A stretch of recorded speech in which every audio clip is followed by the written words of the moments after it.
the definitions of love, true love. We'll use that terminology for that. And before I get too much into that terminology, I want to talk a little bit briefly, of course, because this is all a very accelerated course, I would say, is briefly about the nature of the heart. So the heart in the Quran is referred to as qalb. And there are other words that Allah subhanahu wa ta'ala uses, like sadr, which is the chest, which is around the heart, fu'ad. So there are other words, but the heart itself is referred to as qalb. And qalb actually comes from the root word in Arabic that means to turn. And the reason for that is that the heart by nature is something that turns. It's something that can easily turn one way or the other. This is why the Prophet ﷺ used to ask, Ya muqallib al-qulub, thabbit qalbi ala dinik. O turner of that which turns, which is the heart, keep my heart firm on your deen or your way. And we know that we should never become complacent even about our iman, because there's a narration that tells us that a person can wake up in the morning as a believer and by the evening they're a disbeliever, and a person can wake up as a disbeliever and by the evening or rather the other way around, go to sleep as a disbeliever, wake up as a believer, or vice versa. That this turning of the heart is something that can happen very rapidly, where one part of the day you're a believer, by the end of the day you're a disbeliever. May Allah subhanahu wa ta'ala protect us. So the heart is essential that we take care of it. It's essential that we protect it. Now, why is the heart so important? The Prophet ﷺ said in a longer hadith, at the end of the hadith, after talking about haram and halal and mutashabihat, which are the doubtful matters, the Prophet ﷺ goes on to say, Inna fil jasadi mudgha, idha salahat salaha al-jasadu kullu, wa idha fasadat fasada al-jasadu kullu. Ala wa hiya al-qalb. Indeed, in the body there's a lump of flesh. And if that lump of flesh is set right, then the entire body will be set right. And if that lump of flesh is corrupted, then verily the entire body will be corrupted. And ela, verily, it is the heart. So here we learn that, a lot of people believe or are under the impression that their mind is in control, right? Like, there's this idea of like, no, my mind controls my heart, right? But in fact, if you look spiritually, and if you look in the text, it is the heart that controls everything. It is the heart that controls the body, and it is the heart that controls the mind. What does that mean? It means that the type of heart that you have, if you have a healthy heart, إِذَا صَلَحَتْ, if it is set right, then the entire body becomes set right. So if you're a person who has a healthy heart, then the rest of your actions will follow as generally healthy. If you're a person who has an unhealthy heart, وَإِذَا فَسَدَتْ, if there's fasad in that heart, if there's corruption in that heart, and we know that there are two types of unhealthy hearts that we're taught about. One is the heart that is sick. It has sickness in it, but it has some life still in it, some health in it still. And then at the other extreme, and the most extreme, is a dead heart. These are hearts that Allah subhanahu wa ta'ala describes in the Quran are so hard that he compares them to rocks. And then he says, and this is in Surah Al-Baqarah, أَوْ أَشَدُّ قَسْوَةً, or they're even more hard than rocks. Why? Because a rock can at least be split open, right? It can crack. Whereas these dead hearts that are so hardened, they cannot even be opened at all. And so they're even harder. They're even more, dead than a stone, than a rock. And then we have the healthy heart. Now, the healthy heart, as the Prophet ﷺ talks about here, this is a heart that has been rectified, that there has been effort put in to take care of this heart. There has been effort put in to clean that heart, to purify that heart, and then to protect that heart. These are, and these are essential ingredients that are necessary for a heart to become healthy and to remain healthy. A healthy heart is referred to in the Quran as إِلَّا مَنْ أَتَى اللَّهَ بِقَلْبٍ سَلِيمٍ. So the healthy heart is referred to in the Quran as قَلْبٌ salim, a sound heart. And this is in the Quran, on the tongue of Ibrahim alayhi salam. There's this beautiful extended dua in which Ibrahim alayhi salam calls out to Allah subhanahu wa ta'ala, and he says, وَلَا تُخْزِنِي يَوْمَ يُبْعَثُونَ, and do not disgrace me on the day when everyone is brought back. يَوْمَ لَا يَنْفَعُ مَالٌ وَلَا بَنُونَ إِلَّا مَنْ أَتَى اللَّهَ بِقَلْبٍ سَلِيمٍ. The day when nothing will benefit anyone of wealth, nothing of wealth or children, nothing is going to benefit them. لا ينفع مال ولا بنون, wealth and children, إلا من أتى الله بقلب سليم, except for the one who returns back to Allah subhanahu wa ta'ala with a heart that is salim, with a heart that is healthy, with a heart that is sound, with a heart that is alive and healthy. And so what do we learn from these various narrations? And this is, of course, a summary. What we learn is that, number one, the heart is the master of the body. The heart controls the rest of the individual. The heart is the master or the powerhouse, and it then affects the rest of that human being. And then we can go on as far as to say that the heart, if the heart is sick, then the rest of that human being will be sick, and then the rest of that human's actions will be sick, and then the effect on society will be sickness. And so we find that it's essential to work on the heart, because the heart is that part that controls the rest of the human being, and then eventually, obviously, the society and the relationships, etc. We also learn that the only thing that's going to benefit us on the day of judgment is if we have a healthy heart.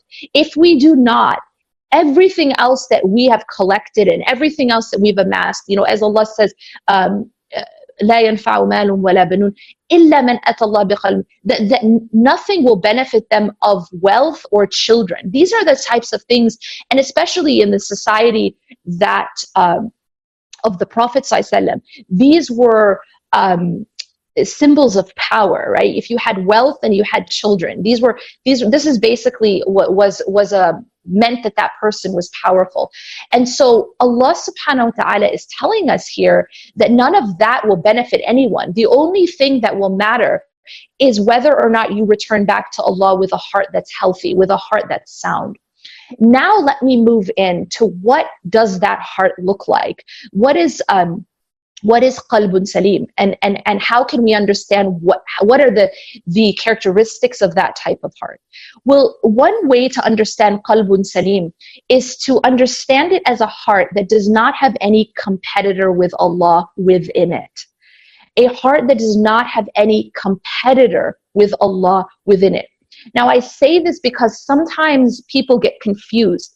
If you say, for example, nobody is in my heart but Allah.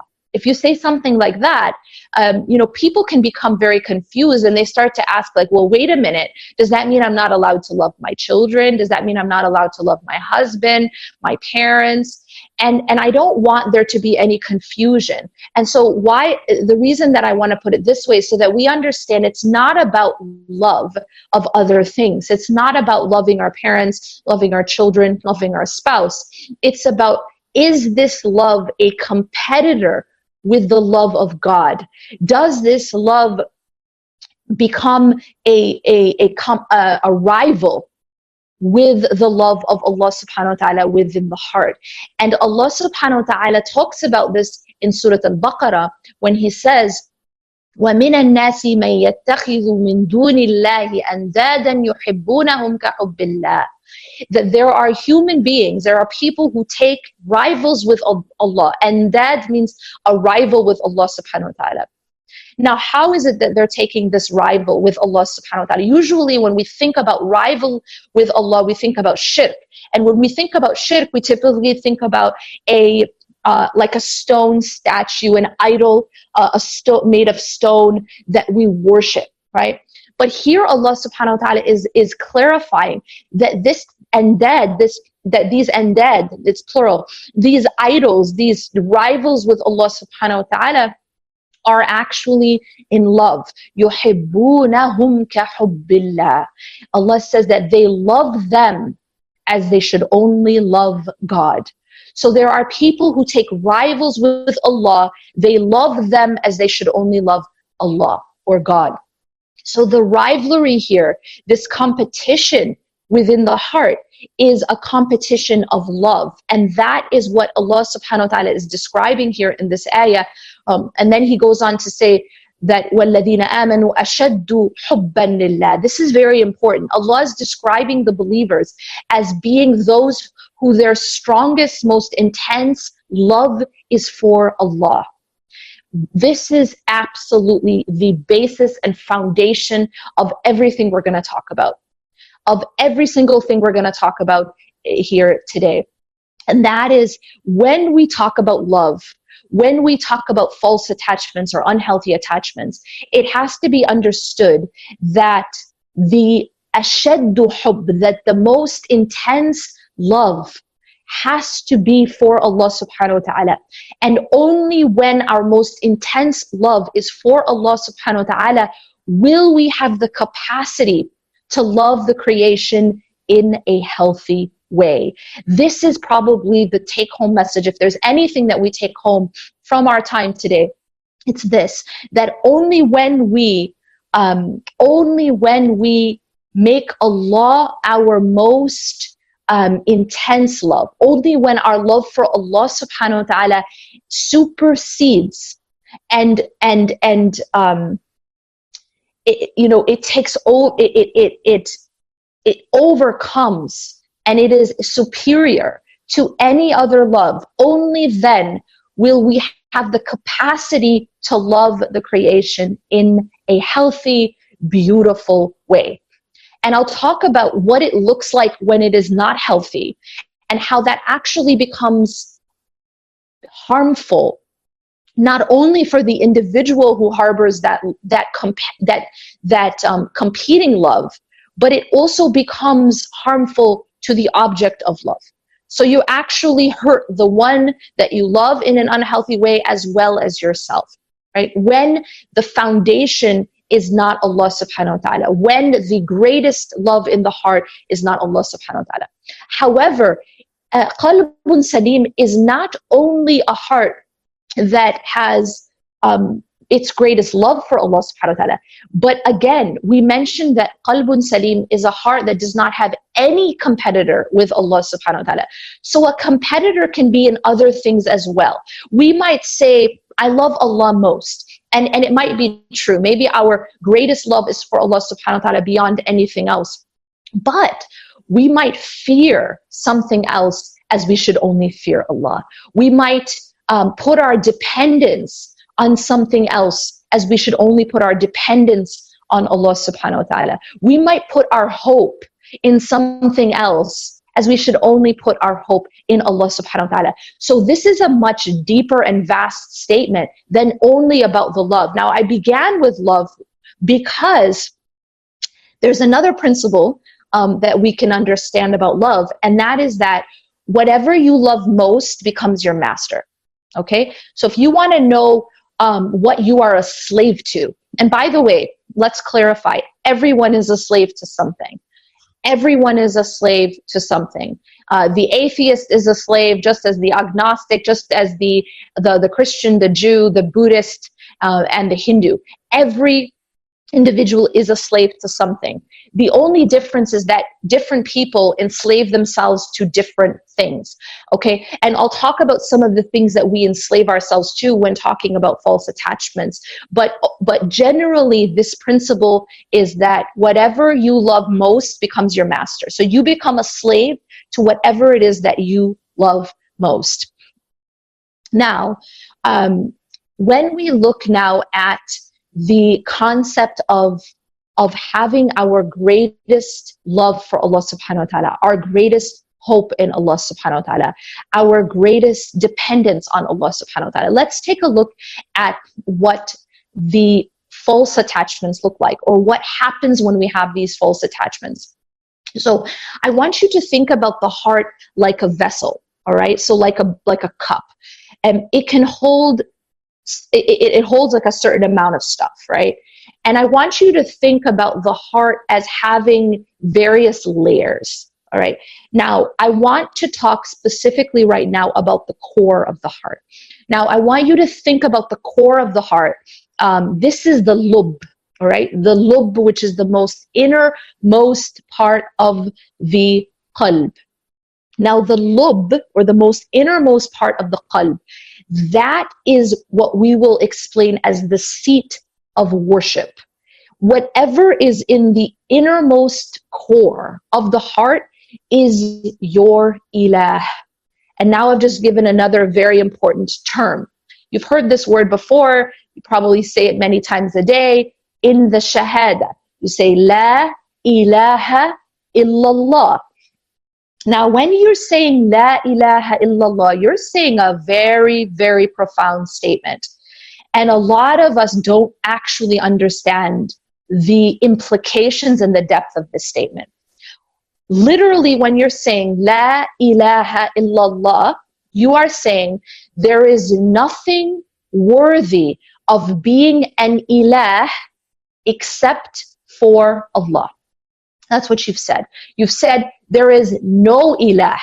There is nothing worthy of being an ilah except for God, except for Allah subhanahu wa ta'ala. Now we have to talk about the meaning of ilah. What is an ilah? When we say there's nothing else that can be an ilah but God, what are we really saying? Ilah,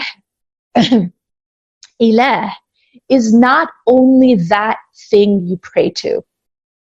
Ilah is also that which you put at the core of your heart. Ilah is what you put at the core of your qalb. Therefore, your money can be an ilah. And for many people, money is an ilah. Money is something that they put at the core of their hearts. They love it more than any other thing.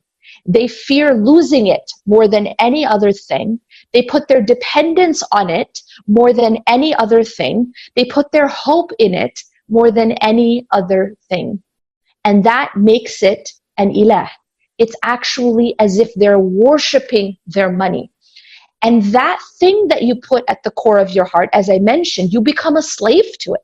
And so such people who I described as their greatest love is for money, their greatest hope is in money, their greatest dependence is in money, their greatest fear is of losing money, they become slaves to money. And that is the reason why you'll find that there are people out there who will do anything for money.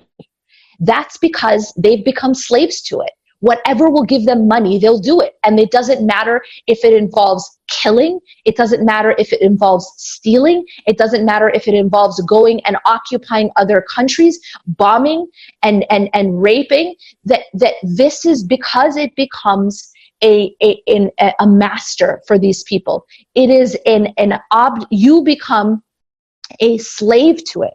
And that's because you've put it at the core of your heart. And you will find that when anytime someone puts an ilah in the core of their heart, other than Allah subhanahu wa ta'ala, that person will by definition, listen carefully, that person will by definition act unjustly. So anytime, I'm going to repeat that because it's very important. Anytime a person puts something at the core of their heart other than God, that person will by definition act unjustly. And that is because the heart becomes corrupted when it is filled at the core with other than Allah subhanahu wa ta'ala. Now again, I'm speaking about the core because it doesn't mean that we cannot love other things. It means that the core, which is saved for worship, which is saved for your ilah, can only be for God. And if anything else is put there, it will cause destruction in that heart, and it will cause oppression in the action of that individual. Now, I'll give you another example. A person who has power at the core of their heart will act unjustly because they will do anything for power. A person who has another individual, another human being at the core of their heart will act unjustly. And let me give you an example of that. This is something that a lot of, especially us women, we are often not taught, that there is a right and a wrong way to love people. A person can be at the core of your heart, and that person can be a competitor with Allah subhanahu wa ta'ala. For example, and this is the first one I'm going to begin with, because this becomes one of the greatest trials, especially for women, and that is our own children. When a woman becomes a mother or a man becomes a father, that child becomes one of the greatest tests for that human being. And that is why, if you look in the Quran, Allah subhanahu wa ta'ala lists two things as being a great test or a fitna, and that is wealth and children. And we also find that Ibrahim alayhi salam, what was he tested in? He was tested in his child, in his son. So we find that actually one of the greatest tests for a mother or a parent generally is their own child. And unfortunately, we live in a society, and I'll say that this is very much emphasized in certain cultures, especially, is that as soon as you have a child, especially women, when a woman has a child, all of a sudden, there is the internal fitra, right? Which already is extreme rahmah, extreme mercy for that child. It's the greatest show of mercy we have on this earth, right? That Allah subhanahu wa ta'ala is the source of that mercy. But this is the mercy that Allah subhanahu wa ta'ala describes in the hadith, that the mercy of a mother for her child, that Allah subhanahu wa ta'ala is the source of that mercy, and Allah's mercy is greater than a mother for her child. But this is the greatest, deepest form of human mercy, right? And so that mercy already makes that the test of our children there, right? Because there's already that fitra. But then you add to that, there's a lot of cultural teachings as well, where there's this idea that as soon as you have a child, as soon as you become a mother, you are now nothing else, right? Or nothing else really matters quite as much, that the rest of your identity kind of falls away because now you're a mother. And now we're almost taught to take our children and culturally, it's typically take our son, right? If we have a son, and there's this idea that we take our son and we put him at the center of our existence. And then we start to revolve our life around that child, right? Everything becomes about that boy. Typically, it's typically with our sons, and this is, of course, much more so in some cultures more than others. But we see this very unhealthy attachment to our sons or our children generally, and that is something that causes a lot of problems. Now, I mentioned that when you put something else at the core of your heart other than Allah subhanahu wa ta'ala, two things will happen. One is that you damage your own heart, and the second is that you actually cause harm to the object itself. So you're actually doing two types of harm to your own self, to your own heart, and then also harm to that other individual. Now, in this case, I want you to think about the heart as I said, it's a vessel. Now, imagine that you think of the heart like a gas tank, all right? So I use this example in my class where if you take your car to the gas station and now you decide, okay, I'm empty and so I need to fill up with gas, right? Some people call it petrol, whatever you want to call it.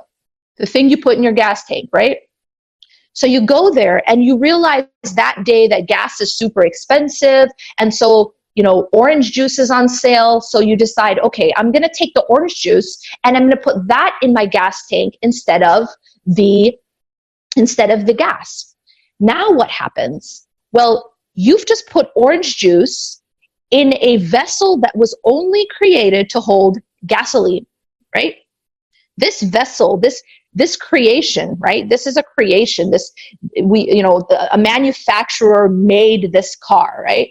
So you've just taken this vessel that was manufactured to only hold gasoline, and you've put orange juice in it. Now you tell me what happens to that car. Well, that car is broken now. You've destroyed the car and you've destroyed the gas tank. This is exactly what happens to us when we put other than Allah subhanahu wa ta'ala in the gas tank of our hearts, when we put our children in the core of our hearts, when we put our money, when we put power, when we put image or status or what other people think. Let me talk a little bit about what that looks like. When we worship other people's opinions, what does that look like? Well, when I have in the core of my heart, the most important thing to me is that I appear a certain way to other people. That the most important thing to me is how other people view me, how other people view me and my family and my children. And then I'm essentially become obsessed with my image. Right? And now we have, of course, social media, which is a platform to sort of like put that image on display. Of course, the Photoshop version, right? Like we have a Photoshop version of our lives that we put out there. We have a Photoshopped version, a filtered version of our marriage or of our children or of our lives, right? We want to get a specific type of image across. And of course, that image is that we're perfect, our children are perfect, our relationships are perfect, our our marriage is perfect, our life is perfect, right? We're having lots and lots of fun. We're very productive right now that we're on lockdown. Different, that we have certain images that we want to portray, and there's this filtered version that we put out there. Why? Oftentimes it's because we're very, very concerned about our image. We're very concerned about what people think, about what people will say about us. This is so deep that sometimes a person will actually subject themselves. Listen to this. Some people will actually subject themselves and their own children to abuse just so that other people won't say they got divorced. Listen to that carefully. That we're so obsessed that we worship other people's opinions of us, that we worship what other people think so much that we are willing to stay even in an abusive relationship just so that people will not say she got divorced or he got divorced or my daughter got divorced. And I have cases from all over the world of this type of thing, where even if a woman is abused, she will even go to her family and her own family will tell her, have sabr, sister, right? And by the way, sabr does not mean allowing yourself to be abused. Sabr does not mean being passive. Sabr does not mean you slap me on this cheek, I turn my cheek so you can more easily slap me on this cheek. That's not the meaning of sabr. And we have for too long abused the concept of sabr to keep people victimized, to keep people down. That's not what Allah and His Messenger have taught us. We are abusing the religion. And we're doing it to control people and to control the image that we want to portray to others. We need to stop doing that. But that happens when we worship the opinion of others, when we literally worship our image. I have to appear to be the perfect family. I have to appear to be the perfect wife and the perfect mother. And I even have to have the perfect skin, right? And if I don't, you have a filter, to make it look perfect. We live in a world of photoshopping everything, right? You see images of people on magazines. That's not really what they look like because they're photoshopped. Everything is photoshopped. And unfortunately, we live in a very Instagram, type of world where everything is about how you appear and you have to appear perfect.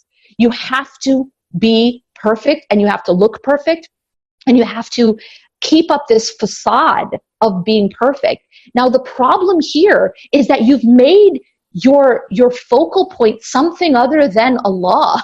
You're worshiping your image. You're worshiping the opinion of others. And when you do that, you are oppressing yourself. And then you are oppressing others. And this is exactly what I want us to understand, that when we put something else at the core of our heart, these are called unhealthy attachments. When we put something else at the core of our heart other than Allah, and we worship it, and we love it as we should only love Allah. Sometimes this is fashion. You know what I mean? Like some of us, we might worship fashion. Like fashion says, okay, now it's in fashion to dress like this, so we hear and we obey. Then fashion tomorrow changes and says, well, actually we changed our mind. Now fashion is saying this, that we have to wear this, and then we just go along. We hear and we obey. It's like we're slaves to fashion. And if it's something that is completely inappropriate, or it's something that goes against the Quran and the Sunnah, but we follow it because we're worshiping fashion. Again, because we've made fashion at the core of our hearts, looking a certain way. And sometimes what we can do is that when we are so worried about how we appear, it can become a competitor with the commands of Allah subhanahu wa ta'ala. And I'll give you a few examples. When money is at the core of the heart, and then on the one hand you have this opportunity to get more money using riba, or getting involved in riba, or selling alcohol, right? So now you have this opportunity to get more money, right? But it involves something that is forbidden. And then you have on this hand, Allah subhanahu wa ta'ala saying, but it's forbidden, right? Maybe we love the image of having a really giant house so everyone can look at our house and say, wow, look at that. Or we want the brand new car that we can't afford, but we want people to say, wow, you know, like that's a really nice, that's a sweet ride, you know? And we don't have the money for it, but there's opportunity to do it with riba. So now we're faced with a choice, right? On the one hand, Allah subhanahu wa ta'ala has spoken about riba in the Quran in a way He has spoken about nothing else. He has said that the people who do not give up riba, إِذَنُوا بِحَرْبٍ مِّنَ اللَّهِ وَرَسُولِهِ, let them prepare for a war waged against them by God and His Messenger. That is really strong terminology. And yet we so easily involve ourselves in riba. Why? Because we worship what people think. Because we worship image. We worship status symbols. And that becomes even more important than the commandment of Allah subhanahu wa ta'ala. And so in essence, we start to see, what is it really at the core of our hearts? Is it Allah? If it is Allah, then when Allah makes a command, we are told in the Quran that the people who really have Allah there at the core of their hearts, when a command is made, sami'na wa ata'na, we hear and we obey, right? But if we have something else there, we're not able to hear the command of Allah and we hear and we obey. And we see this in something else as well. And sometimes that happens with hijab, is that we live in a society that's all about look a certain way, you know, look your best, appearances, right? This Instagram culture where everything is about how you look, right? How you appear. And so we start to almost worship that. We start to make that our focal point, right? And now, when our appearance becomes our focal point, when it becomes our obsession, when it becomes one of the most important things to us, and then Allah comes and says, cover it up, it becomes a struggle. It becomes very difficult. And a lot of that has to do internally with what is at our core. What is most important to us? Is it being beautiful to society, or is it being beautiful to Allah subhanahu wa ta'ala? Right? So we find that when we have something else at the core, when we've put orange juice in the gas tank, we are not able to, as I said, you know, be just. We are not able to love Allah and obey Allah as we are commanded to love Him and obey Him. We are not able to fear Allah as we were told to fear Him, because something else is there and there isn't space for Allah subhanahu wa ta'ala and His commandments. The other thing that happens is this, and this is something that leads me to the concept of of loving in the right way, and how when we don't love in the right way, when we have other things at our core, it shatters the heart. When you put orange juice in the gas tank, you are destroying that car. You are destroying that tank. Similarly, when we have put other things at our core, we shatter our own hearts. We break the human being. That is actually the reason at a core level why a human being breaks. Don't think that it's hardships that break a human being.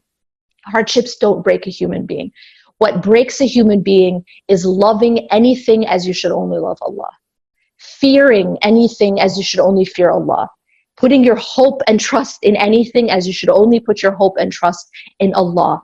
Depending on anything as you should only depend on Allah. That is what breaks the human being. That is what breaks the heart of the human being. That's what breaks the psyche of the human being.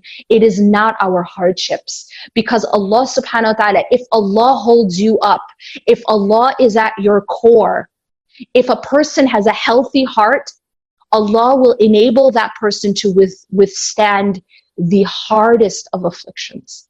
That Allah subhanahu wa ta'ala will hold that person up. And I have met individuals who have been through calamities and afflictions that would make your hair grow white. And yet they were able to get through it and not just survive it, but thrive inside of it, to be able to grow stronger in it, to be able to still live and live, thriving. And that can only happen when Allah is at the core. And when Allah is at the core, that heart becomes like something amazing, right? That heart becomes so resilient that it can withstand the fire of life, the storms of life. I use this analogy of the sequoias. This is like these sequoias, this is a type of tree which is so resilient that it's almost like fireproof. Like it's resistant to fire. And I was just like amazed when I found out that Allah subhanahu wa ta'ala had created the sequoia like that, right?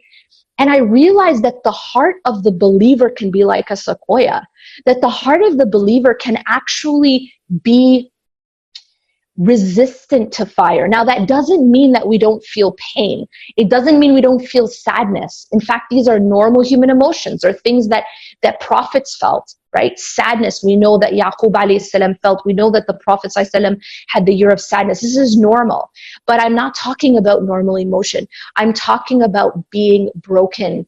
I'm saying that that the heart that is healthy, qalbun salim, a heart that has Allah subhanahu wa ta'ala supreme inside of it, will be able to withstand the most harshest of fires, the most harshest of storms in this life, because Allah subhanahu wa ta'ala is that person's strength. Allah holds that person up. And if Allah holds someone up, then that person can never fall. That person will not, and when I say can never fall, and I want to again clarify, it doesn't mean that person doesn't falter. It doesn't mean that person becomes perfect. It doesn't mean that person will not commit sins. That's not what I mean. I mean that person will not be destroyed. That person may fall, and that person may cry, and that person will go through pain, and that person will go through fear perhaps, but that person will not become broken and destroyed, because Allah subhanahu wa ta'ala will hold that person up and will allow that person to withstand the fire of their hardships. And now, and inshallah I'll wrap it up with this, that fire that person goes through actually ends up purifying that person, actually ends up strengthening that person rather than destroying that person. And that is absolutely amazing. This is what Allah subhanahu wa ta'ala talks about in the Quran when He says, لِيُمَحِّصَ اللَّهُ الَّذِينَ آمَنُوا, that Allah subhanahu wa ta'ala says that He sends afflictions. And one of the reasons He sends afflictions is in order to purify, tamhis, purify those who believe. And when you talk about this word tamhis, it's literally the same word that's used for the burning or the heating of gold. And when you heat up gold, you remove the impurities from gold. Tamhis, it's a process that gold goes through to become pure, right? And Allah puts the hearts of believers, Allah puts believers through that same process of purification and tamhis, but it involves that fire. It involves the fire of affliction. But, and here again, here is the difference. Here is the difference. When a heart is salim, when a heart is healthy, when a heart has tawheed inside of it, when a heart has Allah supreme, not their money, not their power, not their image, not what other people think, not fashion or society standards, not their culture. A lot of people worship their culture. Their culture is at the core of their heart. Allah and His Messenger can say one thing, but culture says another. We hear and we obey our culture, right? Our forefathers, right? But our forefathers did it like this, just like Quraysh said, right? But our forefathers did it this way. And so when a heart has Allah at the center, has Allah at the core rather than these other things, not another person, even if it's your own child, even if it's your own spouse, there's a healthy and an unhealthy way to love. And the only way to love in a healthy way is to have Allah at the core, and then we can love in a healthy way. And so if a heart has Allah at the core and has no competitor with Allah subhanahu wa ta'ala at its core, then that heart, when it goes through afflictions, instead of being destroyed, it becomes strengthened. It becomes purified. أقول قولي هذا واستغفر الله لي ولكم إنه غفور رحيم سبحانك الله وبحمدك أشهد أن لا إله إلا أنت أستغفرك وأتوب إليك. I hope you enjoyed this lecture and learned so much about what true love is and the difference between healthy and unhealthy attachments.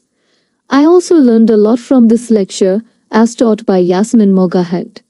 I gained a profound understanding of the complexities of balancing personal identity with societal, familial, and cultural expectations.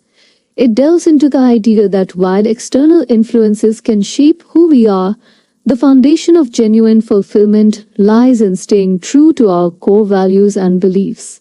One key takeaway is that this isn't always easy.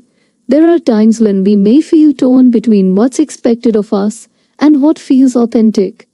Yet, the lecture emphasizes that being courageous enough to honor our true selves is where real growth begins.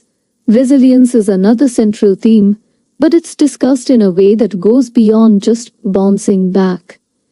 I learned that resilience involves embracing change, even when it's uncomfortable, and seeing challenges not as roadblocks, but as opportunities to grow stronger. It's about recognizing that setbacks are inevitable, but how we approach them, our mindset and willingness to adapt, defines our capacity to thrive in the face of adversity. The lecture also touched on the significance of communication in relationships, which was a particularly eye-opening aspect. Effective communication, I realized, isn't just about expressing yourself. It's about truly listening, empathizing, and understanding the other person's perspective. It highlighted the importance of asking questions and questioning assumptions, as these can lead to deeper, more meaningful connections. Miscommunication or a lack of openness can cause unnecessary conflict, but practicing empathy and active listening can bridge those gaps. A big part of the discussion was about redefining success and happiness. Society often gives us a narrow definition, things like wealth, status, or external achievements. But the lecture challenged this view, encouraging us to dig deeper and focus on what truly aligns with our personal values. It's about finding meaning in our experiences, relationships, and pursuits, rather than chasing external validation. Finally, I learned that authenticity is at the heart of living a fulfilling life. The lecture inspired me to think about how being true to myself, even in the face of societal or familial pressures, can lead to a more purposeful and satisfying existence. Growth, it explained, comes from vulnerability, allowing ourselves to embrace uncertainty, learn from our mistakes, and evolve into the best version of who we are meant to be. All of these ideas together made me reflect not only on how I navigate my own life, but also on how I can engage more deeply and meaningfully with others.